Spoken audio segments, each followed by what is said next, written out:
ോട് ചോദിച്ചു കഴിഞ്ഞാൽ അറിയാൻ പറ്റും. യൂട്രസ് സംബന്ധമായിട്ട് ഒരുപാട് പ്രയാസങ്ങൾ അവര് നേരിടുന്നുണ്ട്. പിന്നീട് അതിനുള്ള ചികിത്സയായി മറ്റു കാര്യങ്ങളായിട്ട് നോർമൽ ലൈഫിലേക്ക് അവർക്ക് തിരിച്ചു വരാൻ സാധിക്കാറില്ല.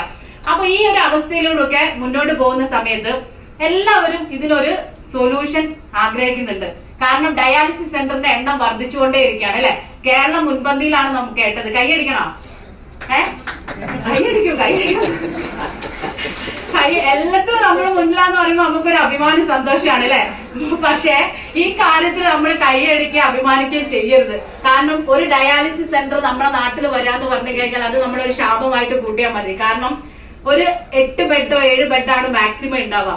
അത് ഫില്ലായി കഴിഞ്ഞാൽ അടുത്തൊരാൾക്ക് അവിടേക്ക് എൻട്രി ചെയ്യണമെങ്കിൽ ഇതിൽ ആരെങ്കിലും മരിക്കണം, എന്നാലേ അടുത്ത ആൾക്ക് അവിടേക്ക് കയറാൻ പറ്റൂ. കാരണം ഇത് മരണം വരെ ചെയ്തുകൊണ്ടിരിക്കണ്ടേ അല്ലെ. അപ്പൊ അടുത്ത സെന്റർ തുറക്കും. ഇങ്ങനെ തുറന്ന് ഇപ്പൊ 93 എണ്ണം നിലവിലുണ്ട്. ഞാൻ ലാസ്റ്റ് എടുത്ത കണക്കാണ് അത്. ഇനി അതിൽ കൂടുതലാവാനേ ചാൻസ് ഉള്ളൂ, കുറയാൻ ചാൻസ് ഇല്ല. അപ്പൊ ഒന്ന് ചിന്തിച്ചു നോക്കിയേ, അടുത്ത 2 വർഷം കഴിഞ്ഞാൽ ഇത് കൂടുകയാണോ ചെയ്യുക, കുറയാണോ ചെയ്യുക?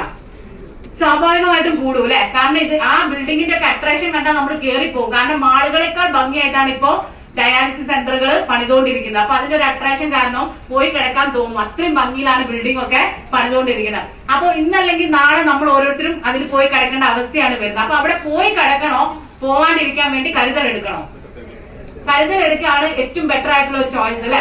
അതിന് ഒരുപാടധികം ട്രീറ്റ്മെന്റ് രീതികൾ നമുക്കുണ്ട്. അതിൽ ഏത് വേണമെങ്കിലും നമുക്ക് സ്വീകരിക്കാം. കാരണം നമ്മുടെ പൈസ, നമ്മുടെ ആരോഗ്യം എവിടെ ചെലവാക്കണം, എന്ത് ചെയ്യണം എന്നുള്ളത് ആരാ തീരുമാനം എടുക്കുക? നമ്മളാണ് തീരുമാനം എടുക്കുക അല്ലെ. അലോപ്പതി കാണിക്കുന്ന ആൾക്കാർ ആയുർവേദം കാണിക്കോ? ഇല്ല, അവർക്ക് അതിനോട് തൃപ്തി ഉണ്ടാവില്ല. ആയുർവേദം കാണിക്കുന്ന ആള് ഹോമിയോ കാണിക്കോ? ഒരിക്കലില്ല, അംഗീകരിക്കുക പോലില്ല. അത് എന്താ കണ്ടന്റ് എന്ന് പോലും അറിയില്ല എന്നാ പറയാ. അപ്പൊ എന്നിട്ട് ആ ചികിത്സാ രീതി ഇവിടെ നിലനിൽക്കുന്നില്ലേ? പലതരത്തിലുള്ള ചികിത്സാ രീതികളുണ്ട്. അപ്പൊ ഇന്നലെ വരെ നിങ്ങളുടെ അറിവിലില്ല എങ്കിൽ ഇന്ന് മുതൽ നിങ്ങളുടെ അറിവിലേക്കായിട്ട് ഷെയർ ചെയ്യാണ്. മാഗ്നറ്റിക് തെറാപ്പി എന്ന് പറയുന്ന ഒരു ചികിത്സാ രീതി ഇവിടെ നിലനിൽക്കുന്നുണ്ട്. 3000ഓളം വർഷം പഴക്കമുള്ള ട്രീറ്റ്മെന്റ് രീതിയാണ്. ജപ്പാൻ, ചൈന, കൊറിയൊക്കെ ഏറ്റവും കൂടുതൽ ഫോളോ ചെയ്യുന്ന ഒരു സിസ്റ്റം. നമ്മുടെ നാട്ടില് ഇതുവരെ ഇതിന് വലിയൊരു പ്രാധാന്യം ഇല്ലായിരുന്നു. പക്ഷെ 2021 മുതൽ ലോകാരോഗ്യ സംഘടന അംഗീകരിച്ചിട്ടുള്ള ഒരു ചികിത്സാ രീതിയാണ് മാഗ്നറ്റിക് തെറാപ്പി. നാച്ചുറോപ്പതി കാറ്റഗറിയിലേക്കാണ് ഇത് അംഗീകൃതമായത്, പ്രകൃതി ചികിത്സാ വിഭാഗത്തിലേക്ക്. നിങ്ങൾക്ക് ആവശ്യത്തിന്റെ വെബ്സൈറ്റ് എടുത്ത് നോക്കിക്കഴിഞ്ഞാൽ അതിൽ കൃത്യമായിട്ട് പരാമർശിച്ചിട്ടുണ്ട് എന്താണ് മാഗ്നറ്റിക് തെറാപ്പി, എങ്ങനെയൊക്കെയാണ് ഇത് ഉപയോഗപ്പെടുത്തേണ്ടത്, ഏത് രീതിയിലാണ് ഇത് നമുക്ക് ഗുണം ചെയ്യുന്നത് എന്ന് തുടങ്ങിയിട്ടുള്ള ഒട്ടനവധി കാര്യങ്ങൾ അതിൽ കൊടുത്തിട്ടുണ്ട്.